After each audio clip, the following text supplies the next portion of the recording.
Hello everyone, very good morning to all of you. आज पुनः आपका हमारे चैनल सुमन क्लासेस में हार्दिक स्वागत। पिछले वीडियो में हमने शिक्षा शास्त्र के 1813 के आज्ञा पत्र के बारे में बात की थी, जिसमें हमारे शिक्षा का जो विकास क्रम है उसका जिक्र किया गया। आज हम एक नए बिंदु पे बात करने वाले हैं जो बहुत महत्वपूर्ण है और कई बार कई परीक्षाओं में पूछा जाता है। इसका टॉपिक है मैकॉले मिनट्स। लॉर्ड मैकॉले के बारे में आपने सुना होगा। इतिहास में इसे महत्वपूर्ण स्थान है और कई सारे प्रश्न इस विषय पर आते हैं। इसने भारतीय शिक्षा के एक नई दिशा दी और आज हम इस पर चर्चा करने वाले हैं मैकॉले मिनट्स, यानी मैकॉले का विवरण पत्र और उसका निस्यंदन सिद्धांत, जिसे हम डाउनवर्ड फिल्ट्रेशन थ्योरी कहते हैं। मैकॉले मिनट्स यानी मैकॉले का विवरण पत्र।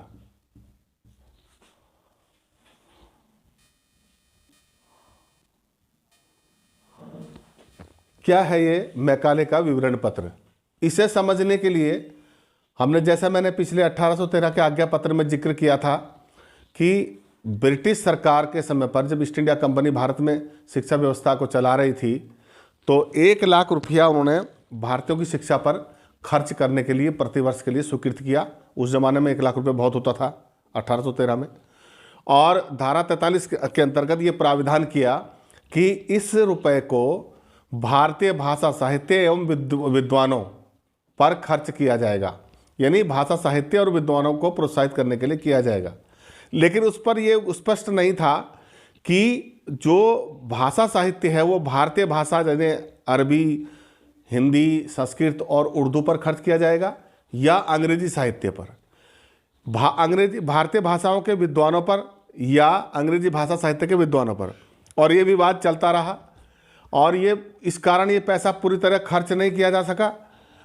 और इसकी वजह से क्या हुआ कि ये आगे जाकर के 20 साल बाद पुनः जो है ब्रिटिश पार्लियामेंट में जब आज्ञा पत्र संशोधन के लिए गया, यानी 1833 में, 1813 के बाद 1833 में, तो इसको भी हमें थोड़ा सा समझना पड़ेगा। 1833 का आज्ञा पत्र, इसमें क्या हुआ इस पर थोड़ी सी नज़र डालेंगे तो हमें मैकॉले का विवरण पत्र समझने में आसानी हो जाएगी। मुख्य रूप से 1833 का आज्ञा पत्र जब ब्रिटिश पार्लियामेंट में संशोधन के लिए गया तो इसमें एक समस्या ये आई कि शिक्षा के क्षेत्र में कोई खास प्रगति नहीं हुई, क्योंकि पिछली बार जो धारा 43 में 1813 के आज्ञा पत्र में 1 लाख रुपया खर्च करना था, वो आपसी विवादों के कारण, प्राच्यवादी और पाश्चात्यवादी विवाद के कारण वो खर्च नहीं किया जा सका। शिक्षा की अच्छी प्रगति नहीं हुई और शिक्षा की दयनीय स्थिति को देखते हुए फिर ब्रिटिश सरकार ने 1 लाख की जगह 10 लाख रुपया प्रतिवर्ष खर्च करना स्वीकृत कर दिया।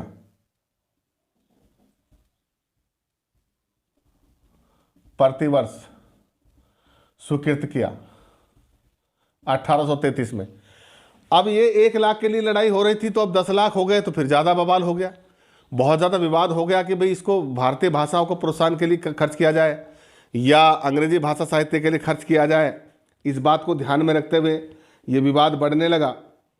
और इसके साथ साथ एक और बात कर दी गई, जो 1833 का जो आज्ञा पत्र था कि किसी भी देश की ईसाई मिशनरी, 1833 की मैं बात कर रहा हूँ अभी, किसी भी देश की ईसाई मिशनरी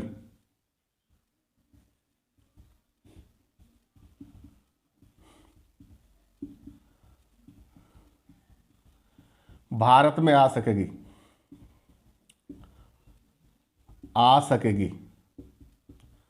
यानी ये तय कर दिया गया है इसमें, इस 1833 के आज्ञा पत्र में। और ये कहा गया कि वो अपना आकर के यहाँ पे धर्म प्रचार भी कर सकेंगे और अपने विद्यालय भी चला सकेंगे, इसके लिए उनको स्वतंत्रता होगी। दूसरा एक बिंदु इसमें और तय किया गया भारतीय को खुश करने के लिए कि किसी धर्म और जाति के आधार पर कंपनी में नौकरी के लिए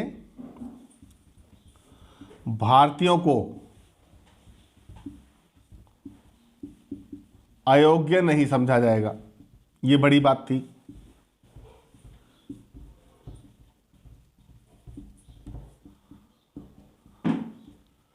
ये बात हुई। इसके अलावा एक और जो बात थी वो ये थी कि उस समय जब भारत में गवर्नर, पहले तो गवर्नर थे, और जब इन्होंने 1764 में और 57 में प्लासी का युद्ध और बक्सर का युद्ध जीता, तो अवध प्रांत, बंगाल, बिहार प्रांत, ये 5-4 प्रांत जो है सभी ईस्ट इंडिया कंपनी के कब्जे में आ गए। तो पहले एक गवर्नर होता था, लेकिन अब क्या हुआ कि अलग अलग प्रांत के लिए एक गवर्नर बनाया, और जो बंगाल प्रांत का जो गवर्नर था उसे गवर्नर जनरल बना दिया गया, यानी ये उसके अंडर में आ गए। ये इसको हम ऐसे समझ सकते हैं कि जैसे बिहार प्रांत का गवर्नर यानी राज्यपाल, और अवध प्रांत का गवर्नर यानी राज्यपाल, और बंगाल का जो प्रांत था वो राष्ट्रपति के समान, यानी जिसके अंडर में ये तीनों होंगे।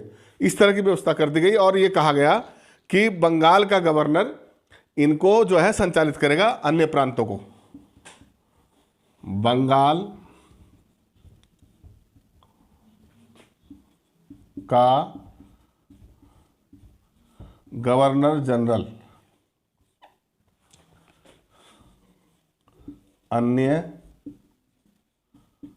प्रांतों के गवर्नर जनरल या सरकारों को, प्रांतों के सरकारों से अपने नियमों का पालन करा सकेगा। यानी इसको बागडोर सौंप दी गई कि ये सब काम आप देखिए। और इसमें एक, क्योंकि क्षेत्र बड़ा हो गया और 3-4 प्रांत हो गए, तो अलग अलग जगहों पर अलग अलग परिस्थितियों के हिसाब से अलग अलग विवाद हों और अलग अलग दिक्कतें आए, उसके लिए कहा गया कि गवर्नर की जो काउंसिल, यानी जो बंगाल का जो गवर्नर जनरल था, इसकी एक काउंसिल होती थी, उसमें एक कानूनी सदस्य बढ़ा दिया जाएगा। यानी गवर्नर जनरल की काउंसिल में कानूनी सलाहकार बढ़ा दिया जाएगा।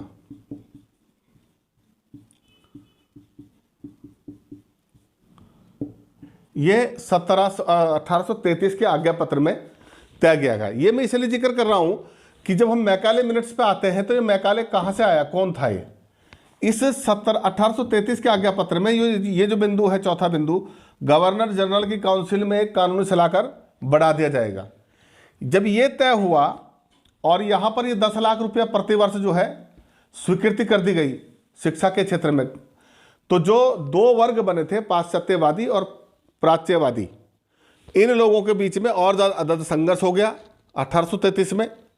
और जब ये विवाद बढ़ा तो उस समय के जो गवर्नर जनरल थे उन्होंने क्या किया कि उसी समय पर ये जो लॉर्ड मैकाले था ब्रिटिश में, ये बड़ा विद्वान आदमी था, इसी को बुलवाया और कानूनी सलाहकार की जानकार भी था, विद्वान भी था और बहुत दूरदर्शी था, बड़ा तेज दिमाग का और राजनीतिक समझ रखने वाला व्यक्ति था। तो ये 10 जून 1834 को, सॉरी, इसके बाद जब ये तय कर दिया गया तो 10 जून 1834 को लॉर्ड मैकाले गवर्नर जनरल की काउंसिल का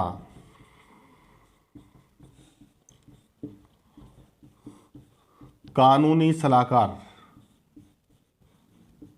कानूनी सलाहकार बनकर भारत आया, भारत आया। इसकी एंट्री हो गई इंडिया में, और जैसे ये आया तो इसको गवर्नर ने कहा कि आप जरा एक काम कीजिए, पहले इसको लोक शिक्षा समिति का अध्यक्ष बना गया। किसका? लोक शिक्षा समिति। इसको आप स्क्रीनशॉट लेना चाहें तो ले सकते हैं, मैं इसको फिर मिटाऊंगा।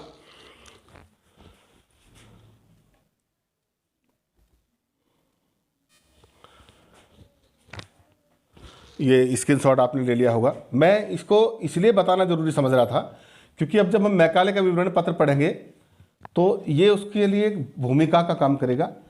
10 जून 1834 को मैकाले, लॉर्ड मैकाले जो था, भारत में जो तत्कालीन गवर्नर जनरल थे, उनकी काउंसिल का यानी उनकी परिषद का एक कानूनी सलाहकार बन के आया। और इसको तत्कालीन गवर्नर ने क्या किया कि सबसे पहले इसे लोक शिक्षा समिति का अध्यक्ष बना दिया। शिक्षा समिति का अध्यक्ष बनाया। अब अध्यक्ष बनाया तो इसको कहा गया कि आप यहां पर एक समस्या है गंभीर कि 1 लाख रुपया 1813 से प्रतिवर्ष स्वीकृत है, लेकिन उसको खर्च नहीं किया जा सका। क्यों नहीं खर्च किया जा सका? क्योंकि यहां पर प्राच्यवादी और पाश्चात्यवादी 2 वर्ग पैदा हो गए। उसको बताया स्थिति विकराल है, और 1833 में 1 लाख की जगह ये प्रतिवर्ष 10 लाख रुपए की धनराशि बढ़ा करके खर्च कर दी गई, लेकिन शिक्षा की स्थिति में कोई सुधार नहीं है। तो आप इसका अध्ययन करें, लॉर्ड मैकाले को कहा गया आप इसका अध्ययन करिए और पता लगाइए क्या कारण है। और इसमें जो है, क्योंकि ये पैसा कानूनी तौर पर स्पष्ट उल्लेख नहीं है कि कौन सी भाषा पे और कौन से साहित्य पे खर्च हो, इसलिए कानूनी अड़चन है और आप कानून के जानकार हैं, इसलिए इसका स्पष्ट उल्लेख करके आप बताइए सरकार को कि सरकार इस पैसे को कहाँ कहाँ खर्च कर सकती है। क्योंकि आज भी देखा होगा आपने, जब सरकारी कोई मामले फंसते तो सरकारी वकील खड़ा होता है, वो कोर्ट में जाता है और कोर्ट में दलील देता है कि सरकार नियम के अनुसार क्या कर सकती है, क्या नहीं कर सकती है। ऐसे ही उस समय भी था। और तत्कालीन, क्योंकि ये कानूनी सलाहकार था, मतलब लॉ एडवोकेट था, अच्छा खासा विद्वान था, तो इसको इससे सुझाव मांगे गए और इसने उस पर जो है अपना अध्ययन किया। पाश्चात्य वर्ग के लोग भी बुलाए और प्राच्य वर्ग के लोग भी बुलाए, यानी जो भारतीय भाषाओं और साहित्यों पे उस पैसे को खर्च करने की सलाह दे रहे थे उनको भी बुलाया, और जो लोग ये कह रहे थे अंग्रेजी साहित्य और विद्वानों पे खर्च किया जाए उनको भी बुलाया। दोनों की बातें सुनी और उसने फिर अपना लास्ट में क्या कहा, इस विवाद को ख़त्म करने के लिए, बड़ा चालाक आदमी था, तो उसने कहा कि इसमें जो भाषा शब्द का ये साहित्य का अर्थ है, साहित्य और विद्वान, ये लिखा था लाइन में, साहित्य एवं विद्वान, इनको प्रोत्साहन करने के लिए ये पैसा खर्च किया जाए। यानी साहित्य का मतलब, जब भाषा साहित्य का प्रोत्साहन का मतलब है जब हम भारतीय भाषाओं को बढ़ावा देंगे या अंग्रेजी भाषा को बढ़ावा देंगे तो उसकी किताबें छपेगी, उसका पैटर्न छपेगा, सिलेबस छपेगा, वो पढ़ाया जाएगा, तो उसका प्रोत्साहन होगा, उसका विकास होगा, और उनके जो विद्वान हैं, उसके जानकार हैं, लिखने वाले हैं, उनको भी मनोबल बढ़ेगा। तो यहाँ पर उसने कहा कि साहित्य एवं विद्वान का अर्थ यहाँ अरबी, फारसी और हिंदी, संस्कृत के अलावा अंग्रेजी से भी है। उसने यहां अंग्रेजी जोड़ दिया, ना तो इनकी बात काटी, बड़ा चालाक आदमी था, से भी है कि यहां साहित्य जो है अरबी फारसी का साहित्य है, लेकिन अंग्रेजी का भी है, इस पे अंग्रेजी पे भी आप इसको खर्च कर सकते हैं। और विद्वानों की बात जब उसने कही तो उसने कहा कि जो भारतीय भाषाओं के जानकार हैं, अरबी के जानकार हैं, फारसी के जानकार हैं, उर्दू के जानकार हैं, संस्कृत के, हिंदी भाषा के जानकार हैं, यानी जो भारतीय और अरबी भाषाएं हैं इनके जानकार जो हैं वो विद्वान, प्लस जो अंग्रेजी भाषा साहित्य के विद्वान हैं उनको भी बढ़ावा दिया जा सकता है। तो उसने कहा यहाँ साहित्य और विद्वान का मतलब सभी भाषाओं से है, किसी एक से नहीं है। इसलिए सरकार, इसने कहा गवर्नर को अधिकार होगा कि वो अपनी स्वेच्छा से, एक शब्द लिख दिया, स्वेच्छा से कहीं भी खर्च कर सकती है। सरकार पर डाल दी बात। कोई कानूनी दिक्कत नहीं है। ये उसकी बड़ी चालाकी थी। और ये कह करके उसने, अब क्योंकि इसमें धारा 43 के अंतर्गत ये प्राविधान हुआ था 1813 में, धारा 43, इसमें 1 लाख रुपया स्वीकृत हुआ, और फिर 1833 में ये 1 लाख से बढ़कर 10 लाख हो गया था। तो उसने कहा ये स्वेच्छा से गवर्नर कहीं भी, सरकार इसको कहीं भी खर्च कर सकती है सभी भाषाओं पे। ठीक है भाई, अब ये विवाद खत्म हो गया, देसी भाषा होगा और उसका, ये सारा इसने खत्म कर दिया। और उसके अलावा उसने इस पर पूरी रिपोर्ट मांगी, और शिक्षा की जो दयनीय स्थिति थी, शिक्षा में क्या क्या किया जा सकता है, उस पर सुझाव भी उससे मांगे गए थे। और उसने अपने सभी सदस्यों के साथ मिलकर के, सलाह करके और उस क्षेत्र के जानकार लोगों से बातचीत करके अपना एक प्रत्यावेदन 2 फरवरी 1835 को, पूरा प्रत्यावेदन जिसे हम मैकाले का विवरण पत्र कहते हैं, 2 फरवरी 1835 को सरकार को सौंपा। और ये जो इसका प्रत्यावेदन है, जो रिपोर्ट है, इसी को हम मैकाले रिपोर्ट कहते हैं। मैकाले रिपोर्ट, मैकाले रिपोर्ट जिसको नाम जानते हैं, मैकाले मिनट्स भी कहते हैं इसको अंग्रेजी में, मैकाले का विवरण पत्र भी कहते हैं, है। और ये सारी, इसमें इसने कहा क्या, ये महत्वपूर्ण है। इसमें जब इसने बात की, तो अब आते हैं हम, इसने प्राच्यवादी और पाश्चात्यवादी विवाद का जो है खात्मा ये कह करके कर दिया कि इन सभी भाषा और साहित्यों से इसका मतलब है, और कंपनी जहाँ चाहे इसको अपनी स्वेच्छा से, गवर्नर को अधिकार है कि वो कहीं भी इस पैसे को खर्च कर सकती है। तो ये कर दिया। और बाकी सब चीज़ों पर उसने अपनी राय जो उससे मांगी गई थी, उसका प्रतिवेदन उसने 2 फरवरी 1835 को सरकार को सौंपा। और इसी प्रतिवेदन को हम मैकाले की रिपोर्ट या मैकाले का विवरण पत्र कहते हैं। इसमें क्या क्या था, इस पर मैं चर्चा करता हूँ। आइए अब इसको नए सिरे से बात करते हैं।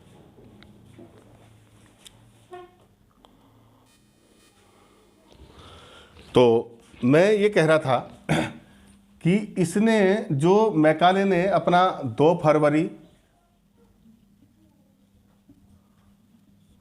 1835 को विवरण पत्र सरकार को सौंपा, मानो तत्कालीन गवर्नर को,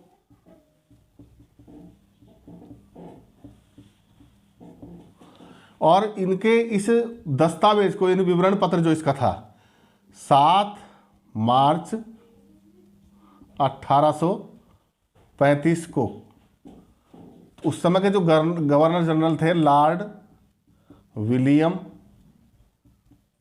वेंटिक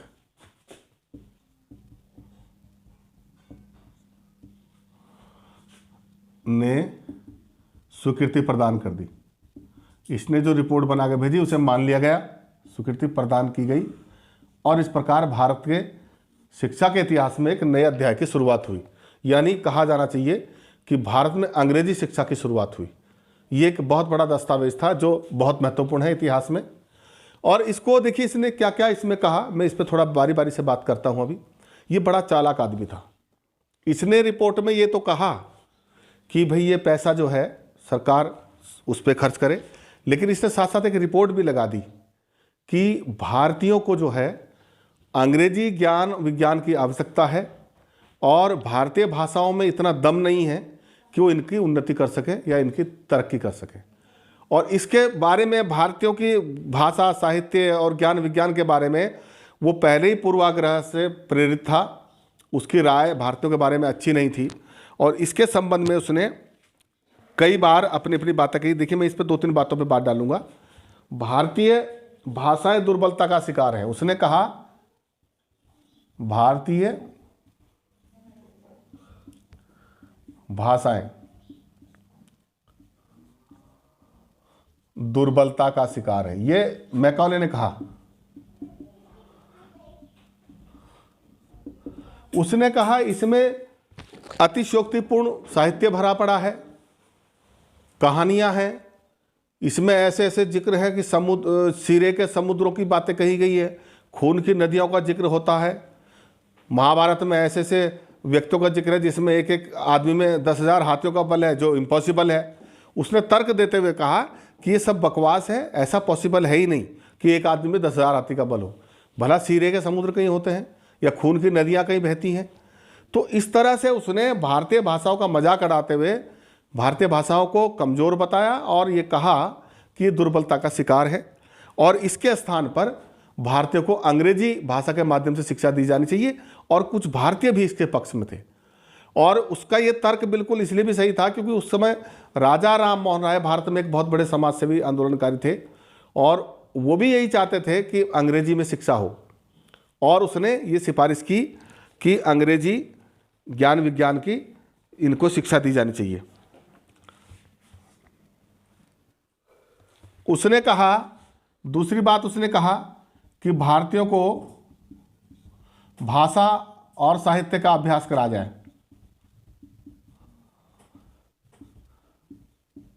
यानी भारतीयों को धीरे धीरे अंग्रेजी भाषा और साहित्य का अभ्यास कराया जाए जिससे उनमें अंग्रेजी के प्रति ललक पैदा हो और वो अंग्रेजी ज्ञान विज्ञान को समझें। इसीलिए उनको अंग्रेजी के प्रति प्रेरित करने की ज़रूरत है। और इसके लिए उसने एक तर्क दिया कि जितना भी ज्ञान भारत में है, ये उसने कहा भारतीयों एवं अरब साहित्य के संपूर्ण ज्ञान के बराबर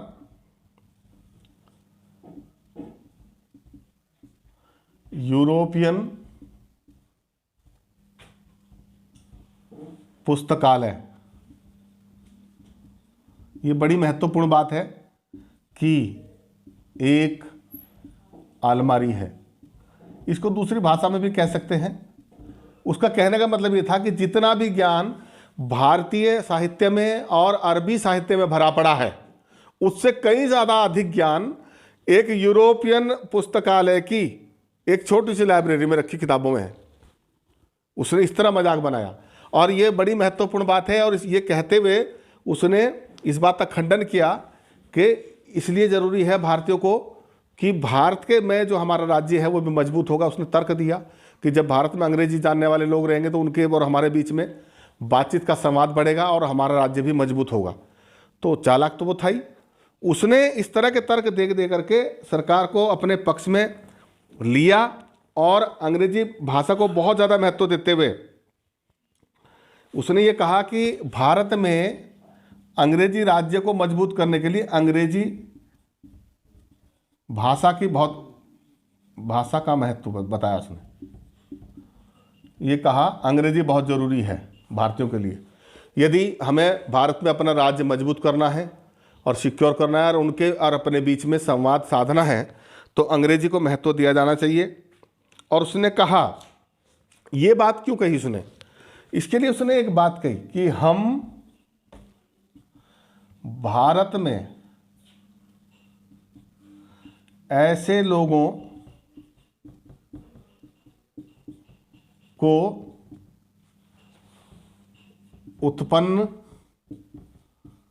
करना चाहते हैं जो हमारे और उनके मतलब भारतीयों के जिन पर हम राज करते हैं उनके बीच दुभाषीय का काम करे, का कार्य करे। ये बड़ी चालाकपूर्ण बात थी उसकी। उसने कहा कि यदि भारत में कुछ लोग ऐसे पैदा हो जाएंगे जो अंग्रेजी जानेंगे तो वो भारतीय भाषा तो वो जानते ही जानते हैं, तो वो भारतीयों की बात हमें अंग्रेजी में बता देंगे और हम अंग्रेजी वालों की भाषा अपने उनको कन्वर्ट करके उनको बता देंगे। यानी उन्हें ट्रांसलेटर की ज़रूरत थी।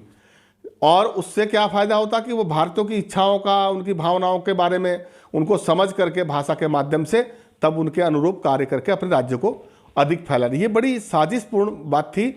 और इसने इसके लिए कहा कि अंग्रेजी ही इसकी भाषा हो। अंग्रेजी भाषा जो है शिक्षा का माध्यम होनी चाहिए। इसको बढ़ावा दिया गया इसके लिए उसने कार्य किया। और एक उसने इसके अलावा जो कुछ और बातें अपने उसमें कही, मैं उन पर भी थोड़ा नज़र डालूंगा। उसने एक बात और कही कि हमारा जो लक्ष्य है, अंग्रेजी सरकार का उद्देश्य भारत में पाश्चात्य ज्ञान विज्ञान का विकास करना है।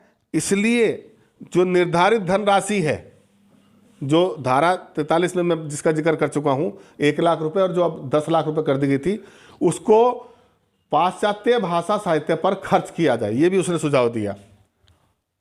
भारत में अंग्रेजी ज्ञान विज्ञान का विकास करना हमारा उद्देश्य है, जिसके लिए 1 लाख रुपए की धनराशि जो अब 10 लाख हो गई थी,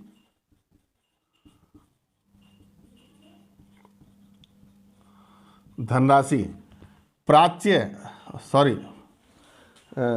पाश्चात्य भाषा शिक्षा के क्षेत्र में खर्च की जाए, यानी अंग्रेजी भाषा साहित्य पाश्चात्य शिक्षा के क्षेत्र में।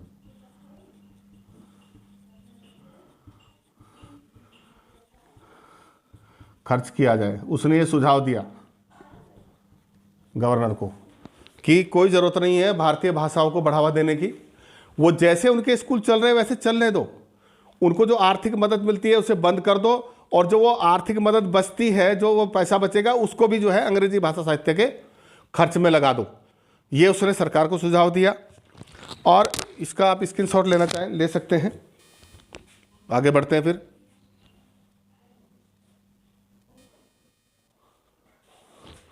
तो ये आपने स्क्रीनशॉट ले लिया होगा।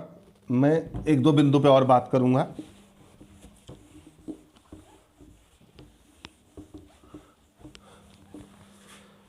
ये इसने 1-2 बात और कही। ये छठा बिंदु जो मैं बता रहा हूं, उसने ये भी कहा कि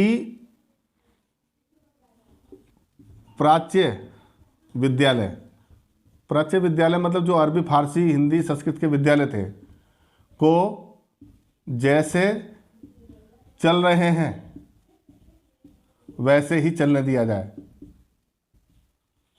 उनको कोई आर्थिक मदद न दी जाए, वो मदद रोक दी जाए, क्योंकि उसे यह भी खतरा था कि अगर हम इनको बंद कर देंगे तो लोग हमारे खिलाफ हो जाएंगे एकदम से। और एक बात उसने, बड़ा चालाक आदमी था, उसने ये भी कहा कि विद्यालयों में किसी भी प्रकार से धार्मिक तटस्थता को वो न किया जाए, धार्मिक शिक्षा अनिवार्य न की जाए, क्योंकि उसे यह खतरा था यदि ज़बरदस्ती हम ईसाई धर्म की शिक्षा देने लगेंगे तो भी लोग भड़केंगे। और उसका सारा इलाज था अंग्रेजी फैलाना। यदि अंग्रेजी इनके अंदर घुस गई तो उसका जो सपना था, वो चाहता था कि भारत में वो एक ऐसा वर्ग पैदा करना चाहते थे। उसकी एक महत्वपूर्ण बात जो है मैं यहाँ पे लिखूँगा, उसने ये कहा कि हम भारत में ऐसे लोगों को उत्पन्न करना चाहते हैं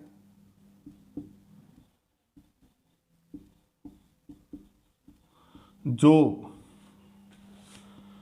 रंग रूप से भारतीय हों, परंतु आचार विचार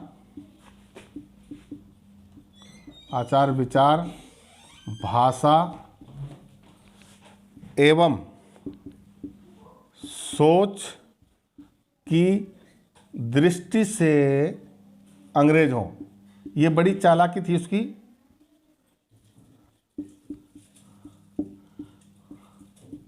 ये जो बहुत इंपॉर्टेंट बात है, ये मैकाले ने एक सपना देखा था कि आज से 150-200 साल के बाद भारत में लोग रंग रूप से भारतीय होंगे, लेकिन वो शकल और आचार, वो विचार और भाषा की दृष्टि से, सोच की दृष्टि से, ज्ञान विज्ञान की दृष्टि से पूरी तरह से अंग्रेज होंगे। और ये हुआ भी है। तो इसलिए ये महत्वपूर्ण है। इसी दस्तावेज के साथ अगर हम बात करें, इसी में एक उसका आता है बहुत महत्वपूर्ण, उसने सुझाव दिया। ये तो उसने जनरल बातें कही, इसके साथ साथ उसने भारतीयों के बीच अपने पकड़ बनाने के लिए एक नई थ्योरी दी, उसको कहते हैं डाउनवर्ड फिल्ट्रेशन थ्योरी। इसका स्क्रीनशॉट आपने ले लिया होगा, मैं इसको मिटा देता हूँ, आप लेना चाहें ले सकते हैं, फिर मैं अगले बिंदु बात करता हूँ। इसी के साथ इसने एक नए सिद्धांत को जन्म दिया जिसे कहते हैं निस्यंदन का सिद्धांत। निस्यंदन का सिद्धांत, इसे हिंदी में ही इसी को हम छननी का सिद्धांत भी कहते हैं। छननी का सिद्धांत, इसको अंग्रेजी में कहते हैं डाउनवर्ड फिल्ट्रेशन थ्योरी।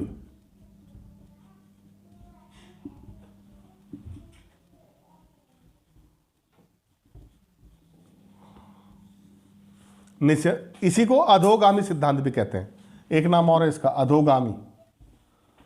अधोगामी निस्यंदन सिद्धांत। ये सब नाम इसी के हैं। और ये क्या है सिद्धांत, इसको मैं भी बताता हूं आपको। सिद्धांत क्या था ये, इसने अपने दस्तावेज में, जो इसने 2 फरवरी 1835 को सरकार को सौंपा, और इस पूरे दस्तावेज को 7 मार्च 1835 को लॉर्ड विलियम बेंटिक, जो उस समय गवर्नर थे, उसने स्वीकृति प्रदान की और वो शिक्षा के क्षेत्र में लागू हो गया। इसमें पूरी जो मैंने अभी चर्चा की, उसके साथ साथ एक निस्यंदन का सिद्धांत जिसको हम कहते हैं, एक सुझाव इसने सरकार को और दिया कि शिक्षा केवल उच्च वर्ग को दी जाए। शिक्षा केवल उच्च वर्गों को दी जाए।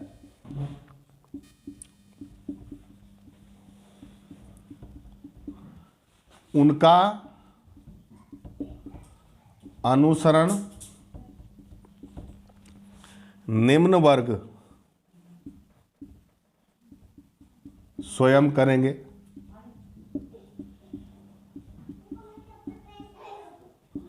इस प्रकार शिक्षा उच्च वर्ग से छनकर नीचे की ओर जाएगी।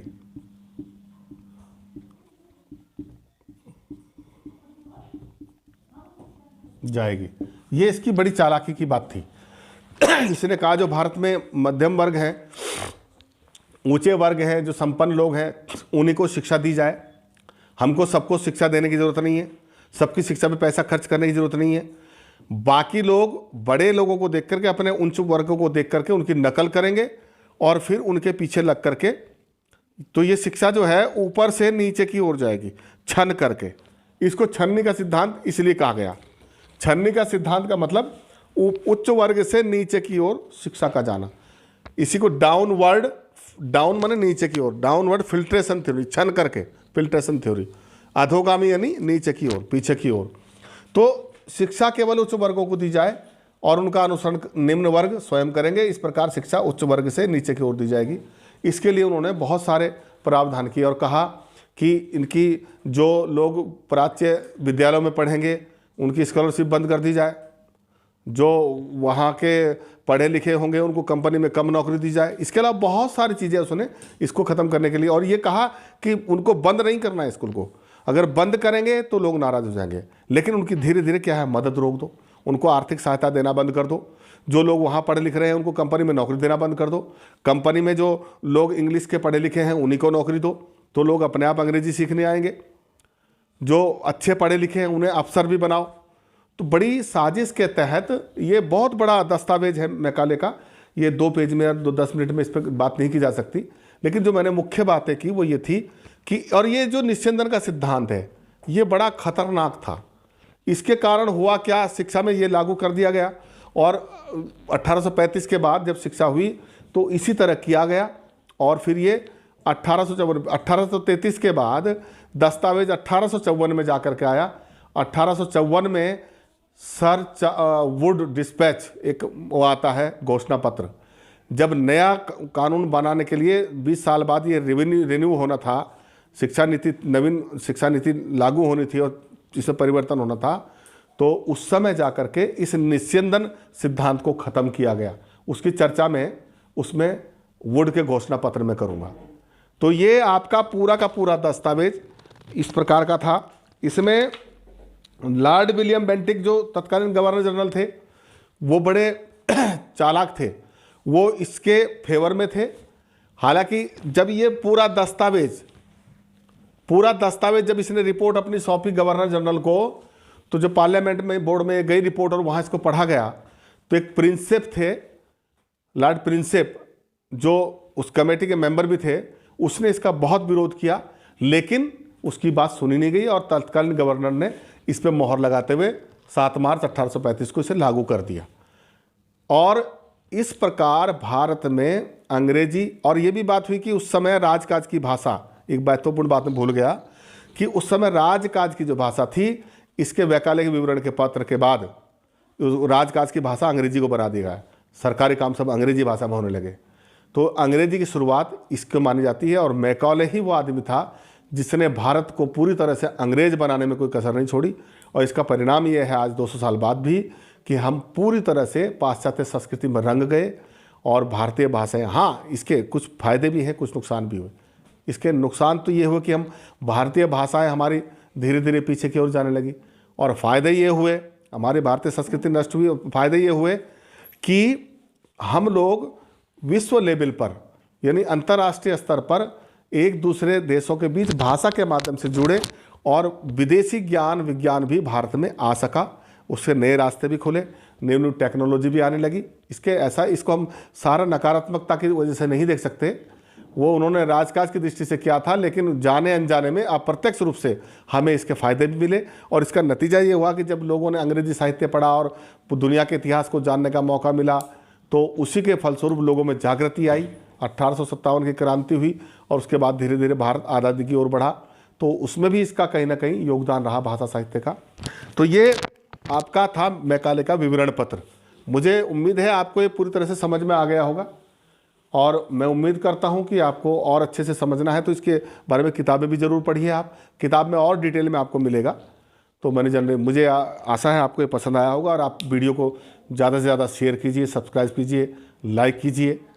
इसके साथ ही मैं आगे मिलता हूँ वुड का घोषणा पत्र, यानी जिसको वुड डिस्पैच कहते हैं, 1854 नई शिक्षा नीति के साथ अगले वीडियो। तब तक के लिए थैंक यू, धन्यवाद।